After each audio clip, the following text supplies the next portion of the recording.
What's good? What's good? What's good? Welcome to another episode of My Friends Are Dope. I am your host, Yaw Geez. Do me a favor, hit that like and subscribe button so we can get this content out to more dope people like yourself. I have a very special guest with me here today. You know what I mean? Good dude. I've known. It's all good. It's all good. Listen, he got, you know what I'm saying? He got the light shine on him every now and then. You know what I'm saying? Light might pop off, so he has to make sure he stands up so the light can shine back on him. You know what I'm saying? He is a beacon of light himself.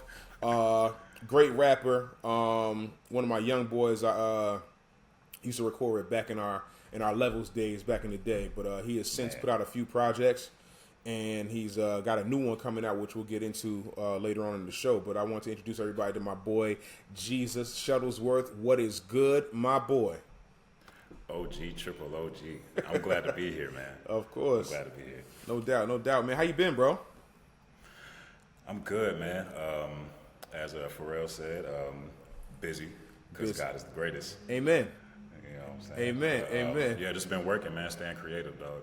That's what's up. Yeah, bro. Like, I've been seeing the rollout for Scooter. You know what I'm saying? And I know you got a new project coming out. But let's. I like to start these things off by basically telling people how we met and our inception of our relationship. And it's funny because I knew of you, and I think you knew of me before we actually met. Yeah. Our mutual friend, artist, one of my favorite artists is actually your cousin. His name is Nick Early, who seems to be a bridge between a lot of people that I'm meeting these days. You know what I'm saying? He is, yeah. So Nick told me he had a cousin who rapped. Nick is a rapper. I'm not sorry. He's a R&B singer who has great voice, great music, and I tapped in with him a long time ago, and he told me that he had a cousin who raps, and it's funny because a lot of those early raps he was sending me, I was like, oh, this cousin's nice, he's solid. But now, like, as the years have gone on, it's really been impressive to see your growth. And we used to be in those level sessions, getting to it. Yeah, and man. Yeah, man, I'm just happy to see your growth and happy to see where you come. So, tell me about your artist origin. How did this all start? So, since we're talking about the album and everything, right. With rapping specifically, because I've been drawing since I was 6 years old. Right. With rapping specifically, it was something that I felt like I understood what was happening. Mm-hmm. Like when I would hear a verse, like Ludacris is my favorite rapper from like 5 to 13. You couldn't tell me nothing about Luda, and when I would hear Luda rap, I'm just like, I feel like I know what he's doing. Like right. I felt like I understood the equations of it. So. Right. I was 16 and in an art studio class, and my homegirl Diamond, shout out Diamond, mm-hmm. She was in there for photography, and she was sharing some of her raps with me. She had just been jotting some stuff down, and I'm just like, yo, this is dope. And she's just like, thank you, like you should write one. And I'm just like, nah, I'm not a rapper. And she's just like, nah, you should. And I'm like, why? And she said, because I think you'd be good at it. I'm like, okay. And I went home, and we came back to class like a couple of days later, and we shared our raps, and like it just kind of built into a thing. Right. And yeah, man, it started from there, and I just never stopped. Wow, interesting. Well, so I know that at a certain point you were like a real life hooper, like not like I hoop in my spare time or a hobby. Like you real life, like played in college, played overseas for a little bit. Yeah. So I know you were doing that thing. So like, tell us about your story with basketball and how you transitioned into wanting to do music. I think the fact that I've always been drawing, there's always been creativity just like looming around mm-hmm. like in my life, and rapping always felt like an extension of like things that I couldn't draw. Mm-hmm. So I think that's a stay right there. That's a very interesting point. Yeah, rap has always been an extension of things you couldn't draw. Yeah, that's kind of how my relationship with it is, because while I see a lot of rappers try to be deep, and it's just like when I'm doing a verse, it feel like I'm doing a painting, and right. It's like an art piece. Right, and I'm just right. You have no idea. Right. Like, cause like my relationship with the music is like tethered to mm-hmm. My background in fine art, mm-hmm. and so it plays a big part in like not only how I like put together music, but also how I take in music. Mm-hmm. Got you. It's actually closer to that than people realize. Got you. It's funny because you mentioned Pharrell earlier, and Pharrell always says like when he's making music, he sees colors, and that's how he's able to like put his art out. Like the music is colors to him. So it's kind of like similar to what you're saying as far as the whole just tethering drawing and like physical art to audio art. Yeah.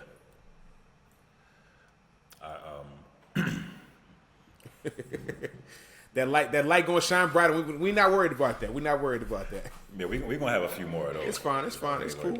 It's cool. Yeah, so I think just going from ball to music, because I mean I was doing them at the same time, but I think when I had that moment of feeling like I think I want to do this like for real, I was having this issue with like fulfillment when it came to basketball, where I still I still loved it. I enjoyed playing. I was playing out of my mind when I was overseas, and I was lonely.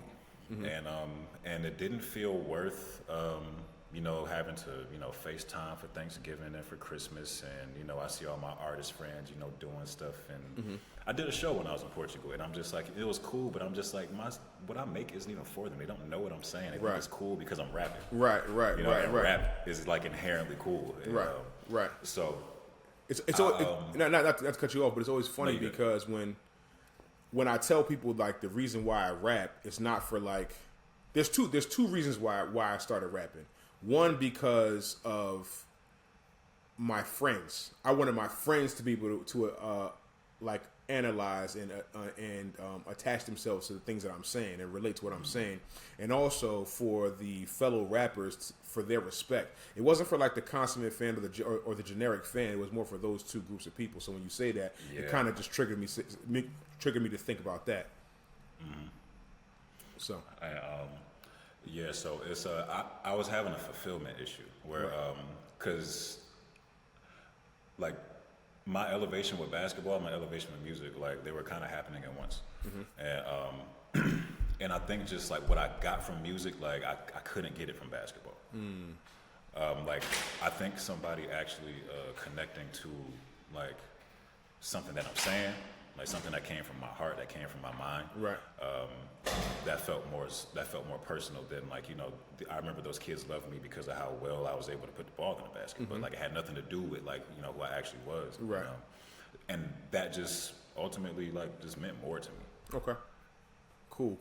Yeah, man. Like so we like I said we met in Levels, and your inception that those sessions in Levels with Stats and Grizz and Nick and R and whenever Low Ski used to come through and who's my man at the video games?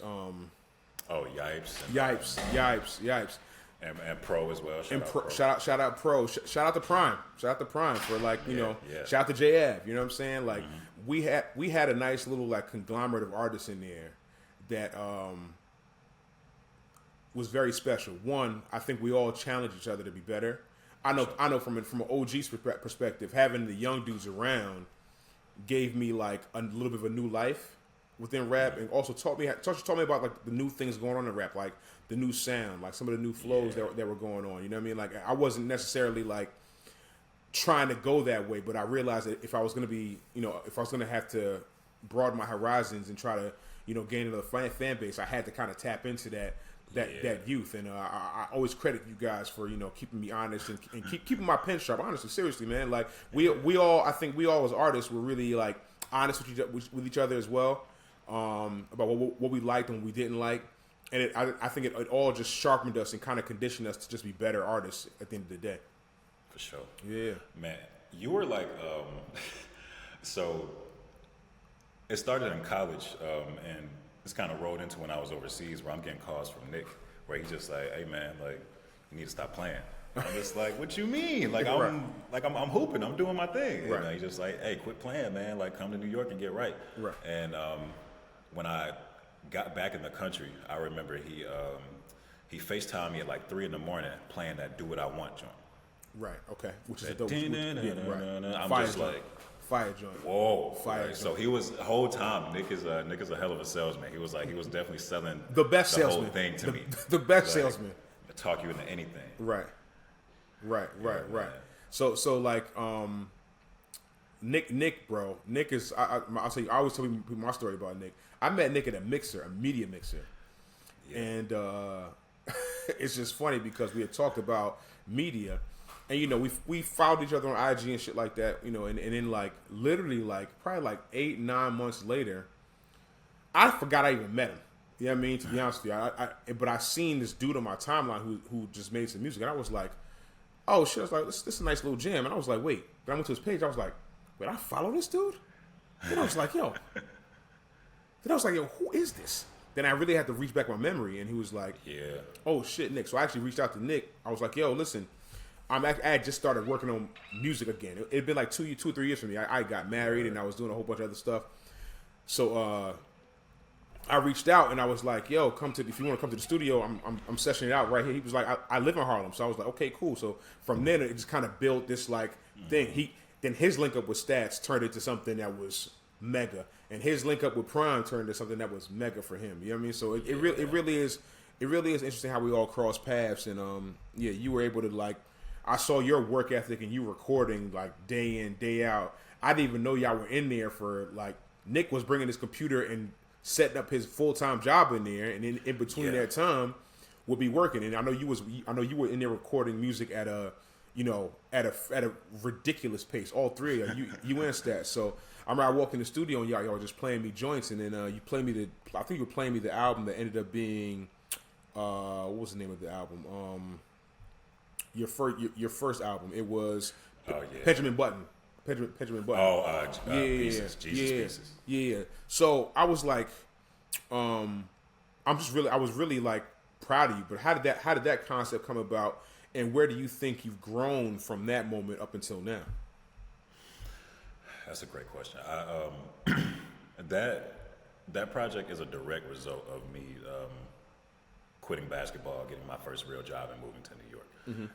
And I don't necessarily talk about that much. Like, right. The project isn't so personal, like how pretty much the rest of the music is about to be. Right. But I took on this kind of like G from Trader Joe's type of thing, like, and it was mad fun, and right. And I think just everything that you hear on that project is one, like the energy being mm-hmm. around y'all, like you spoke to, like, because I had just never heard anything like this. It just felt like a culture shock, being around y'all. Because right. like, I'm a Midwest guy, like right. Midwest Virginia. Like, I come from like slow, pace. mad space. Right. You know what I'm saying? Like, right. so, right. And the people in New York, they kind of like personify the pace in a way, and like the energy. You know right. what I'm saying? So right. being around y'all, like, it definitely helped me stay sharp on my pen, and mm-hmm. also like, Stats and Nick, they really like some songbirds. So right. like, they really like helped me sort of like be more than just like a rapper, mm-hmm. and be able to make actual good hip hop songs. Artistry. Yes. Right. Nick is one of the people who I always go to, like, when I need like real live critique, like about a song or an album. Like, yeah. I've never been a person who likes to have, yes men around me. People just like the music. Mm-hmm. That's why Nick was very important and instrumental in like me like putting music together. So yeah. Like, how do you feel about like your friends and their opinions? I think they always say that you shouldn't value anybody's opinion. You should kind of do your own thing. But I also do, to a certain extent, I do think that the people close to you have your best interest at heart, and sure. when they give you like their unadulterated like opinion about music, I think it's something that you kind of got to take heed to. You don't have to take the advice itself, but you do need kind of listen to it. So how are you able to kind of navigate that with friends and family who have critiques about your music? It's like a taking the meat, throwing away the bones type of thing. Mm-hmm. Where like an example I think a lot of people will be able to relate to, like, I remember after basketball games, like my mom, bless her heart, she'll be telling me like, you got to be more aggressive, and you should have. And I'm just like, all right, like your mom got your best interest at heart, right. but I'm just like, Mom, like, I shouldn't have done that. Like, Right. I remember being at those games and, like, or being at my cousin's games and, like, his mama be in the crowd. As soon as he get the ball, he at the volleyball line, wherever, shoot it. I'm Right. like, yo, like. Right. But, yeah, so I think just, you know, knowing who you're talking to and being able to, you know, be honest about, you know, what you receive. You know, 'cause definitely don't be having no hating ass niggas around. Right. Like, No, and I think Nick is like a really good person to have around because he will, if there's a way that the song could be better, he'll tell you. He'll tell you, no question about it. No You know question what about I'm saying? We it. definitely like the song always having, you know, like the biggest ego in the room, as they Right. say. So Indeed. you know, anything for the good of the record. No question. That's how he approaches his records, and Yeah. that's how he approaches everybody's records in the studio. So let me ask you this. So in your music and in your flow and in your cadence, I hear Kendrick, I hear some Cole. Yeah. Today I was listening. I feel like there's some 3 Stacks in there as well. Who are the guys you listen to for inspiration, and who are the guys who you kind of like try to cater your flow and your style after? Like all of those guys. Okay. Okay. And All right. Isaiah Rashad is also one of my favorite artists, like ever. Ever. And I think when I heard his music, it kind of felt like, and I think everybody sort of has an artist like this that they listen to, where it just felt like he was speaking a language that like I understood. Right. Like as soon as I heard it, Right. you know, from him. And and he definitely he kind of gave me sort of like vocal context and just showed me like that certain things like on a record were possible. Right. But yeah, I think when I first started out, I was really paying attention to a lot of guys who were close to my age. That was fascinating to me. Like I remember seeing Joey Badass put out like Waves and you know, the 1999 project. Right, Me and him were right. the same age. Yeah. And, We've talked about Joey before. Yeah, that's one of your big influences from back in the day. yeah. Like I think it was just really important for me to see like another 16, 17-year-old like, you know, really like doing this. It was different when we saw Lil Bow Wow because he was way older than me. Right. But That's- like, you know, seeing him do that. I ain't even trying to do that, yo. That boy just said with a straight face, Little Bow Wow was way older than me. Oh my God, I truly am Unc, man. I really am Unc, bro. I mean, Embrace it, man. I'm here for it, bro. You see the gray hairs are flourishing. I'm pepper. good. I'm good being Unc, man. I'm good being Unc. But yeah, Bow Wow, it's crazy. So tell me something. When I listen to your music and I listen to your songs, even the songs that you send to me that are not on projects, Yeah. explain to me what the Mitten is. What is the Mitten? That's Michigan. Is it? Okay. Yeah, Okay. because it's literally it's shaped like this. Okay. Gotcha. And, you know, and when I meet people from Michigan, you know, outside, like, you know, I think especially like the white folks get a kick out of it when you like, oh yeah, I'm Right. from Michigan, like I'm from, you know, right over here. Right. Right. You know, but yeah, it's literally just like, you know, the shape of the state. Okay, so how does that compare to your experience living in Virginia from down there? You were there, Hampton Roads, I'm assuming, that area? Yeah, More news? yeah. Okay. How does that compare? How does it correlate? So Hampton to me felt like a bigger version of Muskegon in a way, but and I didn't realize just how warped like my view was compared to people who grew up there, because I moved to Hampton and felt like my whole world opened up. Okay. And my people who grew up in Hampton was just like, yo, I gotta get out of Hampton. Right, Like there's right. nothing here, and I'm just Yeah. like, there's everything here. Right. But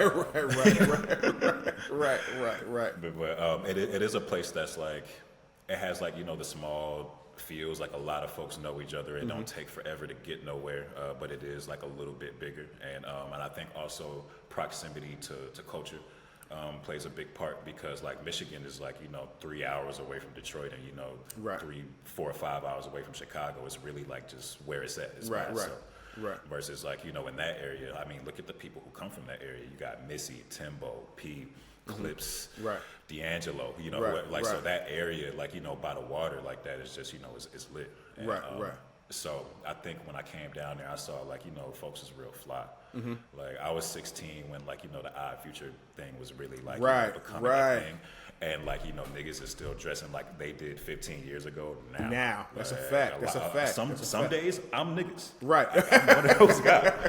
Like, Justifiably so. Okay. The swag overall, and just like there was like a real culture there that you could feel, like on the court and just like outside in my school, like everywhere. So compare that experience to, because that had to be a culture shock. So you're saying that It was. Muskegon is slow, right? Slower pace, and then Hampton is a faster pace. Then you go to New York, where, and I always explain to people, when I try to explain to people like the mantra and like the aura of a New Yorker, it's a New Yorker's every day. They're fighting for space. They're fighting for space on the train, fighting for space in their apartment building, fighting for space on the sidewalk, fighting for space on the bus, like fighting for space at your job. You know what I mean? Fight when you're at the gym. You're waiting in line to use, you're waiting in line to use the bench press. You know what I'm saying? Like everywhere. So explain to me what was that like, and the culture shock that coming from all three places, like the kind of a triangle you had to make.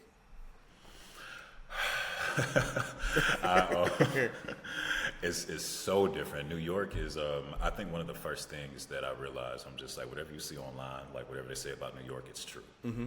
It is not hyperbole. It is not no type of exaggeration. It's its own planet. Mm-hmm. Like it's its own thing. And I definitely, New York kind of tattoos you in a way, where it's just like after you live here, especially not being from here, like you kind of like, it's a thing that you've learned, like a language. Right. Like, so you come back to New York, you got to move a certain way, you got to catch the train, like all these type of things. So it was shocking. And I was glad to have somebody like Nick. Right. Who just like, because Nick just kind of moves with certainty, like everywhere, like every part of his life. With purpose. You know what I'm saying? With purpose. Like, so it was definitely like, a safety, just kind of like getting to know the city, rolling with him. But yeah, man, like shocking, like for sure. Mm-hmm. I could dig it, bro. Listen, everything they say is true. I lived there for 10 years, and I mean, it's me personally. I grew up in Jersey and up and down the East Coast, and I had family in New York, and I used to visit them all the time, like in Brooklyn. Yeah. My grandparents live in Brooklyn. We used to go there every weekend, and I thought I knew the city until I realized I didn't. Like once you live there, it's so much different than visiting for 2 days a week when you live there. Oh my God. Navigating the city, navigating people. I tell my wife all the time, the day I realized I became a New Yorker, and I know people won't allow that, but the day I realized I became a New Yorker is the day I barked on the dude in the corner store making my sandwich. Like he fucked my sandwich up like for the third time that week, and I woke back like, yo, bro, and I started barking to the point where the owner of the shop, he and I had gotten cool. He fired the dude. When I came in next time, he was like, I had to fire the dude, yo. He's like, you're not the only one whose sandwiches he was messing up, but all week he was going through that. So it was kind of like, it kind of ran his head. But, New York is it's a very special place, and it'll eat you up if you're not ready. For sure. And it really conditions you to be competitive at all moments, to sell yourself, to be confident in yourself, or else, like, I tell folks all the time, even when you're driving on the road in New York City, if somebody sees you get cut off, the whole highway is cutting you off at that point. They're like, oh, you a hoe. You sweet. You sweet. Yeah, we getting over right here. No question. So that's how you letting niggas over. That's it. So you really gotta be real protective of that and very like mindful of that when you walk around New York City. So I realize New York is very dense. Yeah. Yes. Like, because a lot of people talk about, the traffic and, how crazy it is driving. And you can look around and you see, like, there's constantly, mad cars, like, on the road. Right. But, like, when you at work or wherever, like, the people you deal with, nobody drives. Nobody drives. Like, there's just so many people. It's 100 niggas for every car that you see. That's a fact. So it's funny how much traffic there is, how many cars you see, but then you talk to people, and you're right. Virtually nobody drives. It's more like cabs and Ubers and like delivery trucks and things of that nature. People just coming in back and forth into the city. But the people that live there, outside, here's what I'll say: if you live in Queens, you probably drive. Word. If there are parts of the Bronx where it's where you need to drive as well. But outside of that, the rest of the city, everybody's taking the train. Everybody's on public transportation. Everybody, crazy. And just because the culture is like that, it's not even like weird for a grown ass adult to like not drive at all, not know how to drive. Have never had their license, none of that. You're right. You're right. It's crazy. It's not crazy at all. It's not. It's a thing that happens quite regularly in New York City. So, yeah. Yeah, man. So let's get to the rap shit, bro. Let's get to the rap. Yeah. You know what I'm saying? Like, how do you where has your growth come from? Like this Scooter album, I listened to it 3 times already. This seems like a very personal album. You mentioned a lot of things about just your neighborhood growing up. You mentioned some of playing basketball. You're on a song called Driveway. You talk about playing ball with thugs who sold drugs in your neighborhood, in your driveway. You know what I mean? So this seems to also you spoke about your parents going through a divorce. Like there's a lot of it's very multi-layered. At least in the first 3 lessons I had. I'm probably gonna tap in a little later on tomorrow and tap more back in, but. It's a great listen, but talk to us about where your mind was and what the goal of this album is. I always say when I talk about this project, like 50 years from now, this would be a good place to start. Like if you want to get to know me. Right. And I think where I was at when I was making that project was I think I was for the first time in my life just like processing. I think because I was in an environment not like New York, I was processing where I actually grew up. Because for so long, you don't really even like it's hard to even know much about like where you grew up until you like go somewhere else. Right. Until you like know something else. There's got to be an outside lens. Because there's people who live in whatever city they're in and have never left their city. You know what I mean? So it's very interesting that you say that. Like. I'm sure that gave you a little bit of an appreciation for where you grew up, as well as it probably also gave you a little insight as to what might be fucked up about where you grew up as well. Absolutely, that's a big part of what the project is about. Like really just grappling with the things that were normal to us. Mm-hmm. And and then I was able to process those things once I like went to new places and saw other people's normals. Right. And a lot of our normals, even as as Black people in this country are like by design. Right. Of course. So that's like a whole thing that I was like kind of grappling with as well, where it's just how do you break the cycle of these things? Because my hometown is a city that like a lot of people do get stuck in. Right. And I didn't really know that until I left. Because I basically had to be dragged by my ankles out of Muskegon. I loved my hometown. It was all that I knew. And the kids that I was around who was just a little more like outside than I was, they just like, Greg, like get out of here. Right. right. Interesting. You got a song called R.I.P. Bushwick. That's the song where you say, "Hey neighbor." Yeah. Yes. But you also talk about there's a line you had, and I'm not sure if it's that song or another song where you say, "I didn't realize the love of God I had," or like you say, like you really didn't love God until you were out of the church, as opposed to being in the church your whole childhood. Yeah. Talk to us about that. That was on Bushwick. And it's like, so I grew up in church, and I feel like that's crazy. Like my mom is calling right now. Hi, Mom. But I grew up in church. Shout out to my mom. She made sure that we was in church, and it wasn't that I didn't love the Lord before I got out of church. I think it's just just due to certain things in my life, like being away from home, college, hoops, and just kind of not being on a regular church regimen. Like you get a glimpse at the world, and I think you get a glimpse at like the church as well. Right. Once you like remove yourself from the space, and so I just felt like I was able to develop my own understanding of like my relationship with God, like after I removed myself from the building. And like I felt like I was able to establish something more personal. I felt like I was forced to establish something more personal versus just what I had been told and like never questioned for my entire life. Right. That's kind of a microcosm for this album. You know what I mean? Like I feel like you said, mentioned earlier, like your first project was more just kind of like, I'm here, and this is kind of like really diving into you like right. You're diving into personality. You're diving into like a lot of negativity you've dealt with over the course of your life. Trying to navigate being out of basketball and trying to navigate having a real job. Like, you haven't, I say everybody's life is unique, but you haven't really lived a standard type of life for the person that you are and how old you are. Like being a basketball player overseas is not something that an everyday person does. But then quitting that and then like working at Trader Joe's is not something that most people are able to like to stay in some type in sports in some type of way, whether it be coaching, training. You just went a whole different route, and you shed light on that in this album. Talk to me about that. Yeah, I felt like I had to really take space from the game.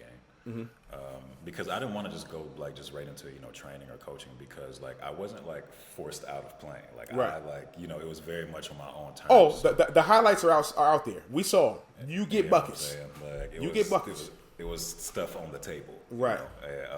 So and that was tough, and I was sure about my decision. But like it was very tough. So like I couldn't really be like platonic with the game yet, realistically. To like I couldn't go to the court and not be trying to get better. Right. Like, and just go for and have it be a fun thing. I hear you, bro. And even today, it's more fun when I'm busting your ass. But like it's just it's different though. Like, right. You don't have as much contention or animosity toward it. It's just more like fulfilling that competitive drive. Like, yo, I'm nice, and I can do this whenever I want. And I can have a bad day on the court, and I'm not taking it with me. Right. That's also my whole approach has changed, and there's peace there. That's just growth, bro. You getting older. You how old are you now? What? You're 30? I'm 30. 30. Yeah. I mean, bro.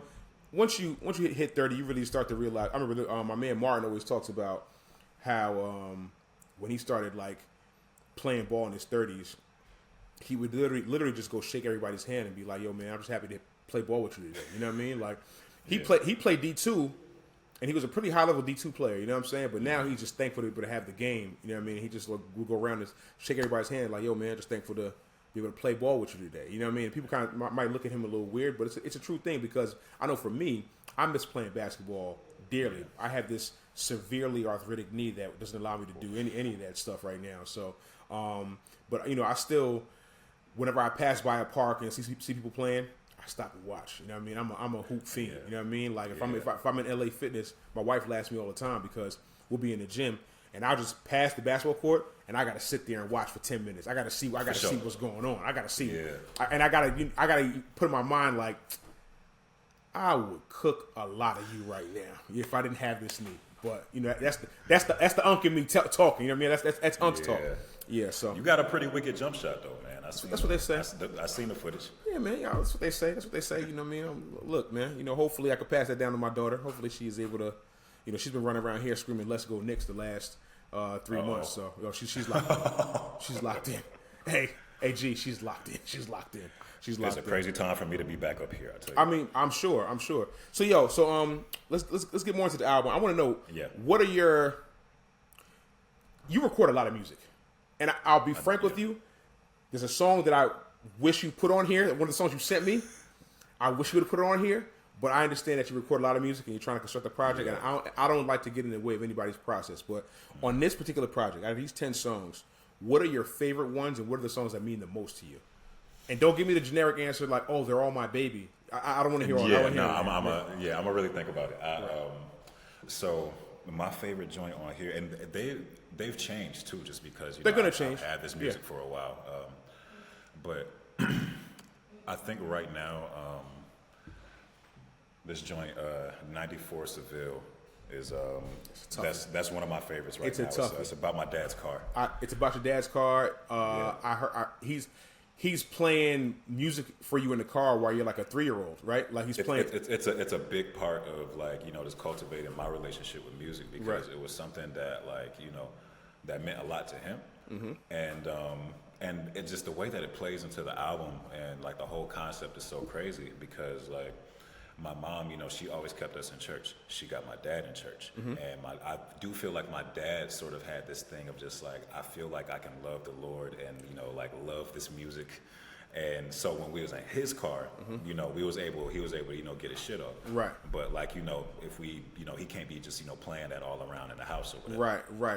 Or when y'all taking road trips, he's got to throw on a little, you know, BB and CC Winers when your mom's was in the car. You know what I mean? He got to lock But it when on it's it. me and Pops, You locked in. when it's me and Pops, it's Ja Rule, it's Pac, it's big. Like he burned my first CD for me. Right. That was huge for me. Right. I've always said that you have a you and Nick. My Candace always says this. She says Nick is an old soul. Right. She always says that. But I also think that you are in the same ilk because your knowledge of 90s hip hop and early 2000 hip hop for a guy your age, you don't really see that too often. You're 30, but so you're not that old per se. But like when we talk about when we be in a group chat talking about, you know, Hove and Drake, and you like kind of siding with Hove, it's kind of shocking to see from a 30-year-old. You know what I mean? Like, listen, and shout out to R, because when I get to cooking, he get to using my age against me. of course he does. Listen, look. Shout out to R, man. R crazy. R is crazy. That's my dog. He be in the chat going. He be going hamburger though. He be going ham. But yeah, like talk to us about like your like that's part of your musical influence. But talk about that, like how important just the knowledge of history is to you as far as your musical palette. I think it comes from like a respect, and that's kind of just how stuff was kicked to me in a way. Like I would say like with hoops.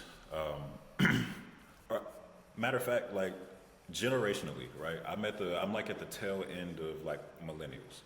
So when I was growing up, you know, in the late 90s, like in the early 2000s, like kids my age who were like, you know, 5-6 years old around that time, we were like still exposed to a lot of things that were already here before we were. Versus like, you know, kids that were coming up after us, you know, with just like this boom and this rush of, you know, technology and DVDs and, you know, piping up the cell phones. It's just like everything that these kids are being exposed to is like new all the time. Always new. And like, not like I was exposed to the things that niggas was using for 10 years straight before there was a new thing. Right. Or, you know, like, however long it was. Right. You know? And I think the culture was just kind of like that anyway when it came to basketball. Like the way that it was kicked to us is just like, yo, you gotta respect these goats because they the reason why T-Mac and Kobe can like get up. Right. Like so like that was just in my face. So I'm just like, all right, like Mike. Whoever, like, you know, anybody who played in that era, Mike, Clyde, Wilt, like all these guys, like I'm being shown, you know, ESPN Classic was on TV, so I'm just like, I love the game, and like, you know, and I just like love where it came from, and it was the same thing with, like with music really, where it's just like, okay, like he able to get off because, you know, like I went back to Hove, and I'm just like, yo, so many people bit lines off of Hove, like just to borrow in the song, I didn't even know that, I didn't even know. It's a lot. Like somebody put out a clip talking about Hove saying, screaming through the sunroof, money ain't a thing. And how many people have used that line, money ain't a thing, in their songs? Like Future, Drake, 21, Lil Baby. Like all these like people that come off the family tree. Hove is the guy. But Hove is the same way. Hove is taken from Rakim. He's taken from Big Daddy Kane. He's taken from KRS-One. Like, you know, without the knowledge, bro, you just can't move forward. So, like I said, I'm really happy that you become a true historian and you incorporate that into your music. So, what is your goal for this album? And then like, where do you think you're gonna go with music after this project is all said and done? As you know, I have a vault that is very heavy, and so I'm kind of really just like I'm just going through the vault at this point, and I'm starting with Scooter. But what Scooter means, and like, you know, just kind of what I wanted to mean to other people is, and I think I said this in the caption when I first announced the project, that just like I think this project couldn't come out, and I think I've had to sit with it for so long, just like on a spiritual level, where like I had to be at a certain place before like God even created room for me to like be able to put it out. You know, so while I think my intentions and like my content like is what I actually put into the music are like pure, but I think I did have a point where I was looking to my left and looking to my right, like, you know, seeing what other niggas was doing. You know what I'm saying? And so I think when I surrendered that, like, it made room for this project. And what I want the project to do, I just want people. I think it's important for people to hear me be vulnerable. Like I think, other black kids like. Oh, my bad. My bad. It's playing on mine. I can't give people that. You know what I'm saying? You can't give people that for free. That's my bad. My bad. Sorry about that. That's a bad look. My fault, family. Is that Destiny? Gotta start paying me for this. Right. That was my get bad. No more free, Randy. Right. Goodie. That's a goodie. That is a goodie. That's a goodie. I think in short, like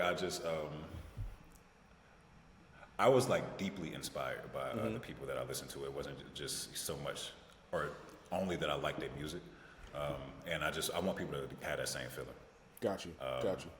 Like just being like I want to be vulnerable in front of everybody, and I think it's going to be important for people to see my black ass be vulnerable. Right. Okay. So we're gonna wrap this up with a couple. I just got a couple rapid fire questions for you, real quick. We'll get into. Okay. First of all, since we're doing VA, I want to know: are you going with, as an artist? Are you going with Missy or are you going with Pharrell? That's actually crazy. They both got a lot of jams that will be in the soundtrack for a lot of people. You know what I mean? Me personally, I gotta go pee. Okay. But no, we love Missy. Missy is one of the best to ever do it. Okay. No question. Okay. Gun to your head, and you need to spit a song word for word. What is the song? I got a couple. So Ignorant Shit by Drake and Wayne on Tough. Over So the, Far Gone. the American Gangster So joint. Far Gone. Right. It's on So Far Gone. Yeah. Tough. And, so that joint, Super Rich Kids by Frank Ocean and Earl Sweatshirt. Tough. And Paper Planes by MIA. Okay. I can dig it. All right. Yeah. Afro Kobe or low cut Kobe? I gotta go low cut Kobe. Okay. Like that's he the way he polished his game. Like just. Oh no, it was. Listen, bro. I didn't start liking Kobe. I used to be a Kobe hater. Dead ass. Bro. People will tell you I hated that man, and then I was working at ESPN, and Kobe dropped the 81-point game. I didn't believe it, so I went to work the next day and watched the whole thing. And I said, "Damn, this boy is cold." And then like a couple months later, I just kind of said it in passing to two of my homies that he's the best player in the league. And I wasn't even like I can't even say I liked Kobe at that point. But it just was what it was. It was. That's why I just thought it was common knowledge. I thought it was a foregone conclusion and they argued me down, saying he wasn't. And I was irate and lost my voice. Walked into work. My homie asked me, "What happened to your voice?" And I said, "I was arguing about Kobe last night." He was like, "He was arguing for Kobe?" I was like, "Yeah." He was like, "You sure you're not a Kobe fan?" And I was like, all right. So that was there. I had to kind of just give it up. You know what I mean? Like Kobe like Hove. People try to use this argument that like maybe like at no point was he like the best nigga in the league, and I'm just like, that's bullshit. On both sides. Listen, man. Listen, bro. There is no rapper better than 1997 to 2003 Hove. There's not a rapper. There's not a rapper who has been better skill wise, album wise, singles wise. If some people might say that he sold more records, cool. Might have had more impact. There has not been a rapper better than Jay-Z between the years of 1997 and 2003. I will stand on that. I'm 10 toes on that, bro. I'm not moving on that. I won't. Hove's catalog I had to go back to a lot, and like within the last few years, I went back to the Black Album, and like just even thinking about in context, like what it was supposed to be. Right. I'm like as a retirement album, I'm like, right. My God. That's how he was going out. It was so like grand. Right. Like bro. it sounded like the most important shit out. Bro, this just means more than the other music. It does. And you just had to be there when it came out. How it kind of just everything just kind of shifted. Like Encore comes on, you heard Encore everywhere. You know what I mean? You heard PSA everywhere. You know what I mean? And it was like then you had those deep cuts like like Lucifer and Allure and them joints. I mean, I'm telling y'all, not between 97 and 2003, there's never been a better rapper in the history of life. I promise you. But we'll move on. My last question for you is, you are self-proclaimed plant-based poppy. That is me. What is your favorite go-to vegan dish? That could go a lot of different ways. I would say my favorite food has become like chickpeas, and just like the different ways that you could use them. Right. But I feel like I'm on this like unspoken quest to just like find like the best like vegan burgers in the world. Okay. Like, so like if a place has them, like I'm just like, all right, like I gotta try it and see what they're just talking about. Right. Okay. All right. Cool. Listen, I'm not a vegan, but I try my best to eat a little healthy. And honestly, you're one of the reasons. Every time I come around, I'm like, yo. Even the other day, we went out a couple months ago. I was like,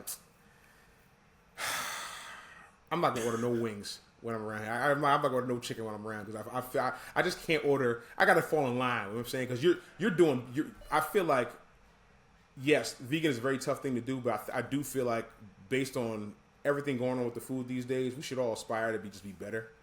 And when I come around you, bro, I feel a little guilty about eating, like, you know what I'm saying, a carnivore diet. You know what I mean? I just do. I keep it a bean, yo. You know what I'm saying? That's all I want to do. Like, because I don't. You've been around me enough. I don't like force my lifestyle. Right? No, you don't. No. But like, I do take joy in the fact that like if you're around me, like you're gonna think about it. Right. You're going to think about it. You got to like bro. And that's all that I need. Yeah. Even like it's funny because you know Kofi. Like, even Kofi, I just know Kofi, he's not the most health conscious person in the world, but I do rely on him for, like, health advice, like, for exercise advice and food advice. So even when I get around him, I'll be like, you know what, man? I want the wings, but I'm going to go ahead and do these fish tacos. You know what I'm saying? These grilled fish tacos or something like that, just to kind of balance myself out. Because you can't just be wilding out like that, like we normally do. You have you got a record about talking, I forgot what it was, like ordering, you said something like, ordering Chick-fil-A Polynesian. Is that the song Black as Fuck with your boy? Where you say like something like Polynesian sauce, the chicken. I forgot what it was, but you made me feel very guilty that day. I'm not gonna lie. I was like, damn, I gotta relax. I have that's the problem. I got a few lines like that where I'm kind of like flexing my diet. Right. Because I'm just like, because it's not like it's not a thing that people do. Right. But yeah, man, plant-based poppy, that is me. That is you. And, that is you. I just want niggas to be intentional. That's it. Eat with intention. That's fair. Well, you are plant-based poppy, aka Geesus Shuttlesworth. Got an album dropping on August 3rd called Scooter. I didn't even tell you where the title come from. I didn't even ask about that. That is a childhood nickname given to me by my pops. So like for a good chunk of my life, like I was Scooter. Okay. And that's a big part of this project where I'm just like, this project is me. Got you. Okay. You know All right. Well, Scooter is out on August 3rd. Go get that. Sir. Jesus, everywhere. I appreciate you checking in with me, bro. I'm really excited for you. Really proud of you, honestly, for everything you've done as far as music is concerned. Because I know, as a fellow musician, I always tell people, like, it's hard to put out a good song. It's hard. Yeah. Let me go back further. It's hard to write a song. It's hard to write a good song. It's hard to release music. It's hard to release a good song, and it's even harder to release projects. People do not understand how difficult it is to release a project. So I want to commend you for your fortitude and your foresight, bro. And I'm really happy for you, and I can't wait to see what this album does, and I can't wait to see what other projects you're going to hit us with, and make sure you put a couple of them joints that you send me on the side on these following projects. I need the people need that. You understand me? They need that. For sure. They gotta have that. For sure. You let me know off camera which joints they are. I'll let you know exactly. I got you. Yeah. So. But, yeah, man, and I appreciate you for having me. Of course, bro. And your stamp of approval means so much to me. You are one of the best. Is it done? Okay, what to say? MCs that I've ever heard. Well, I appreciate that, bro. I appreciate that. No, I'm dead ass. That's no gas, man. You really you got a handle on this shit. Yeah, I mean, listen, bro. 10,000 hours is what I say. I always tell people, yeah, you know what I mean. It's funny. A lot of people will think you're not putting the work in, but I tell you, bro, there have been many days, particularly when I was living in Harlem, where I would just I'd be in the shower for 30 minutes with the same beat going on. And my wife is like, "Are you done?" And I'm like, "No." I gotta perfect this shit. I gotta perfect it. Like, you know what I mean? So, like, yeah, man. Like, as far as that's concerned, but like, you putting in, you seem to have gotten your 10,000 hours in, because every time you send me a new joint, I'm like, this nigga is getting nice. You know what I'm saying? You're one of the ones from Levels who I've been able to watch the growth and like really proud of it, man. I'm just excited to see where it goes from here. So, get the people your information, your all your handles on social media and all that. Yes.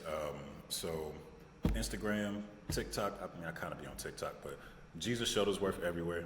GEESUS Shuttlesworth.